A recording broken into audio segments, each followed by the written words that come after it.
Questo programma vi è offerto da Zanutta. Il nostro mondo è la tua casa.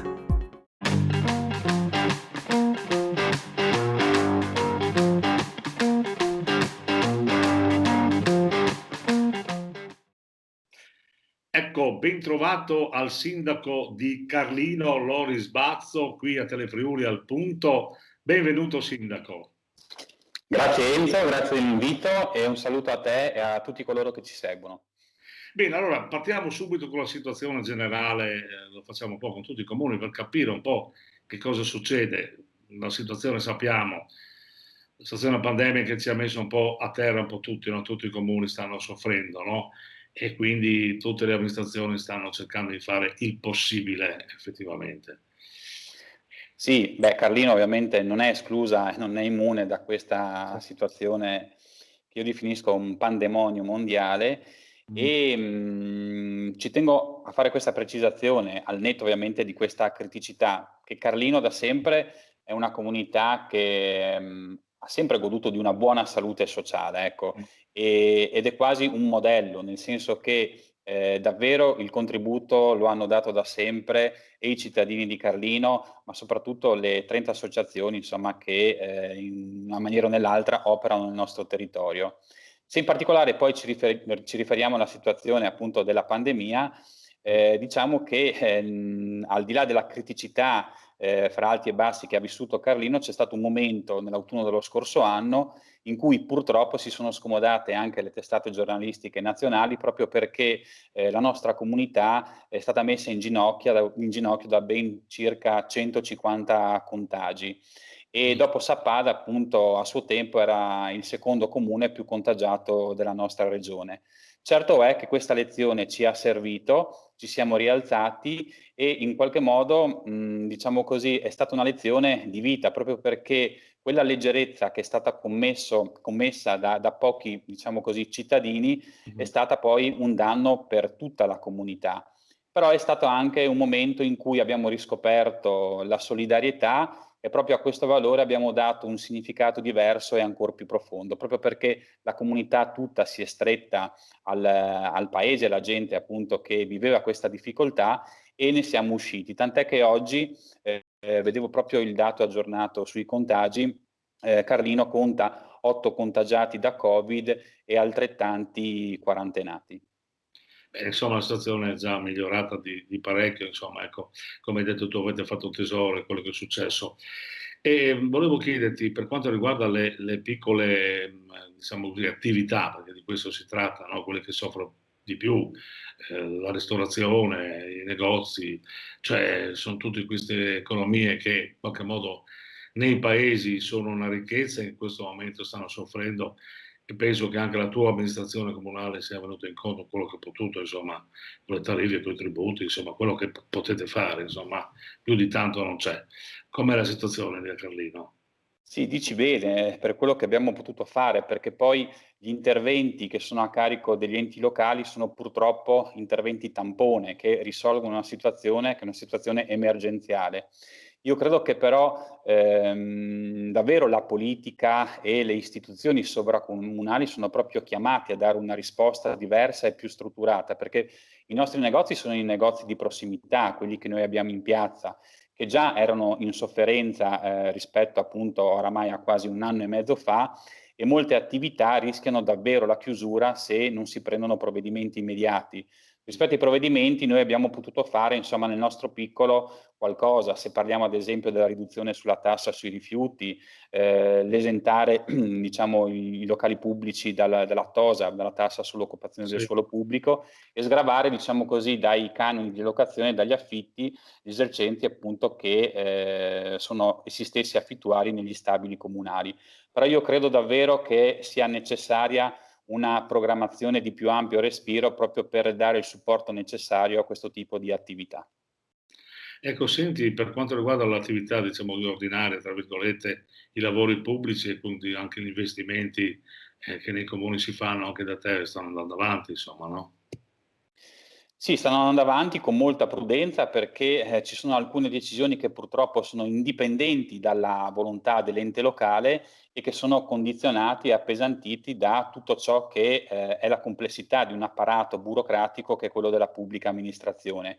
E noi abbiamo contato in qualche modo di lavorare su due linee, diciamo così, in qualche modo paralleli, quelli che vedono, diciamo così, una riorganizzazione dei lavori a breve termine, e mi riferisco in particolare alle manutenzioni spicce, all'illuminazione pubblica, ai marciapiedi, alle strade, e poi ragionamenti diciamo così, con obiettivi a medio-lungo termine che sono riferiti ad esempio alle opere pubbliche. In particolare due, diciamo così, le abbiamo ereditate dalla precedente amministrazione, di cui io stesso facevo parte prima come assessore alle politiche sociali, e riguardano un'importante opera pubblica che ha un importo di spesa di circa 1.600.000 euro ed è l'housing sociale, perché da questo punto di vista vogliamo investire sulla residenzialità.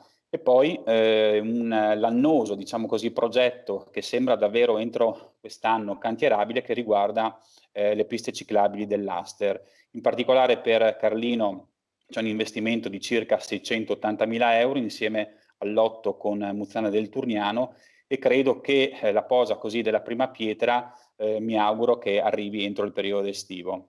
E poi ovviamente ci sono le opere pubbliche che ci siamo così portati dietro dal programma elettorale, che riguardano la riqualificazione del polo, del polo sportivo e del plesso scolastico.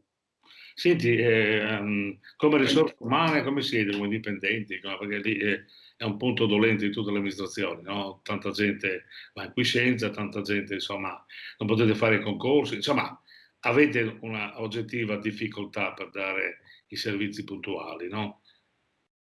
Beh, diciamo che da questo punto di vista la tua domanda centra l'obiettivo, perché per perseguire certi obiettivi anche da programma elettorale bisogna mettere a punto quello che è la macchina pubblica. La nostra, diciamo così, macchina pubblica è una macchina che è in continua sofferenza, diciamo che manca spesso di benzina, di linfa, di risorse umane. Fortunatamente, diciamo così, l'abbiamo aggiustata proprio in questi ultimi mesi, e il lockdown in qualche modo ha aiutato a spingere in questa direzione. E in questo momento, dal punto di vista del personale, grazie anche agli spazi finanziari assunzionali concessi dalla Regione, siamo quasi del tutto coperti. C'è un grosso buco nero che riguarda però la riorganizzazione delle autonomie locali sul fronte del segretario comunale. Anche noi siamo in sofferenza da quel punto di vista, abbiamo un segretario comunale a scavalco che insieme a noi gestisce altri 5 o 6 comuni. Certamente non è pensabile poter andare avanti con questo tipo di ritmi, anche perché mi pare ci sia un ammanco di circa 90 segretari comunali in tutta la regione, considerando che i comuni e gli enti locali sono 215. Per cui c'è una riforma strutturata che deve essere, di cui deve farsi carico la regione, e davvero pensare a come in qualche modo dare manforte agli enti locali. E quindi adesso che le UTI sono state archiviate e che c'è una nuova legge, insomma, che disciplina un po' gli accordi, le convenzioni, le comunità, eccetera, Carlino dove si inserisce, come si inserisce e se si inserisce, perché potreste anche fare da soli, onestamente, no? Sì, è vero, è stata una riflessione che per qualche momento abbiamo cercato anche all'interno del gruppo di giunta e di maggioranza, però purtroppo i tempi non sono più, diciamo così, non ci permettono più di lavorare da soli. Noi facciamo parte di una comunità che è quella della Riviera Friulana. All'interno di questa comunità ovviamente anche il comune di Carlino è parte integrante e attiva, e sono 12 i comuni di cui appunto fanno parte. E diciamo che rispetto a prima questi 12 comuni si sono uniti volontariamente, ecco, non c'è stata nessuna imposizione di tipo giuridico legislativo, e la riscoperta è stata questa proprio, cioè quello di curare e scoprire nuove dinamiche relazionali proprio con i colleghi sindaci. È una buona squadra e insieme stiamo veramente facendo rete proprio per pensare a progetti e obiettivi a lungo termine, a lunga scadenza. Anche perché è un'area, mi pare, omogenea, no? Avete degli interessi comuni lì nella bassa anche molto forti, voglio dire, no? Che parte dall'ambiente, dal turismo, insomma, tante opportunità che si schiudono certamente, no? Sì, sia dal punto di vista turistico, ma anche della logistica, dei trasporti, è un'area sì, effettivamente omogenea, come dici tu, nonostante ogni comune poi mantiene le proprie caratteristiche, le proprie peculiarità, questo sì. Sì. Ecco, senti, parliamo un momentino della squadra che avete lì a Cardino, Sarrismo Sane, che è nella Serie D nazionale, è un orgoglio anche perché, insomma, dopo Udinese, Pordenone, Triestina, insomma, voi siete tra il poker, insomma, anzi, fra le 5 c'è anche la Manzanese, non se ne sbaglio. Comunque, come vanno le cose? Mi pare che il tifo c'è sempre. Il tifo c'è sempre, anche se purtroppo gli spalti sono vuoti e i cancelli sono chiusi in questi ultimi mesi. E da questo punto di vista ovviamente c'è un impoverimento, no? Se pensiamo allo sport e a tutte le strutture sportive, ma che insieme i professionisti stanno davvero soffrendo, ma stanno anche allo stesso modo sperando che diciamo così, qualcosa accada e che ci sia la svolta. In particolare per il Cerrismo Uzzane, anche questa squadra gode di una buona salute, diciamo così, è costituita l'associazione da persone che sono davvero affezionate e alla squadra e al territorio. In particolare, insomma, il presidente Zanutta, e per Zanutta, insomma, è davvero un punto di orgoglio che, diciamo, ci fa conoscere anche al di fuori di quelli che sono i confini locali e regionali. È una squadra che è ambiziosa perché attualmente, come dicevi tu, milita in Serie B, in Serie D e diciamo così non c'è nessuna preclusione per ambire appunto ad altre categorie. Da questo punto di vista parlavo prima degli investimenti che riguardano il polo sportivo, proprio quello di omologare lo stesso campo da calcio, l'Eros della Ricca, proprio per ospitare le categorie più alte. E c'è stato così un momento di concertazione proprio rispetto a qualche settimana fa, dove si è in qualche modo pensato ad un progetto, che per ora è un progetto così preliminare, di 3.900.000 euro, che davvero potrebbe dare, così riqualificare la stessa struttura sportiva. Ecco, senti, finendo questa bellissima chiacchierata, mi ha fatto piacere vederti e sentire un po' dalle tue parole anche questa incisività che tu mostri sempre nella tua azione amministrativa, una cosa che fa ben sperare anche chi vedrà la trasmissione. Senti, cosa pensi del nuovo governo? Sono tutti dentro, per cui quindi si dovrebbe andare avanti, oppure c'è qualche cosa che non va? Perché qualche volta quando si è tutti assieme l'opposizione viene meno, insomma ci potrebbe essere qualche pericolo, no? di normalizzazione, tra virgolette. Tu come la pensi? Io credo che è una situazione temporanea, mi auguro che sia una situazione temporanea legata proprio a questa emergenza dove tutti devono in qualche modo remare nella stessa direzione.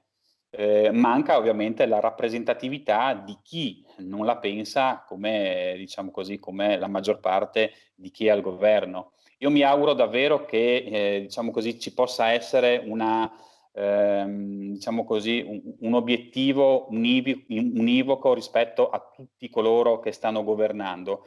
Certamente mi auguro che prima di tutto venga curato quello che è l'interesse del cittadino, del paese e la salute, proprio perché abbiamo bisogno che, diciamo così, la politica si riappropri di quelli che sono i propri spazi, ma soprattutto che metta al centro di tutto l'interesse e il bisogno della persona e del cittadino.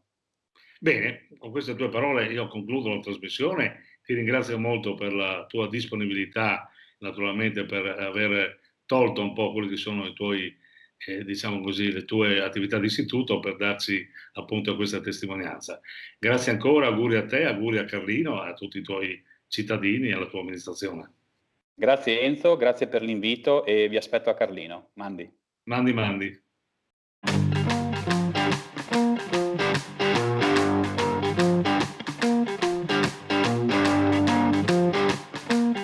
Questo programma vi è stato offerto da Zanutta. Il nostro mondo è la tua casa.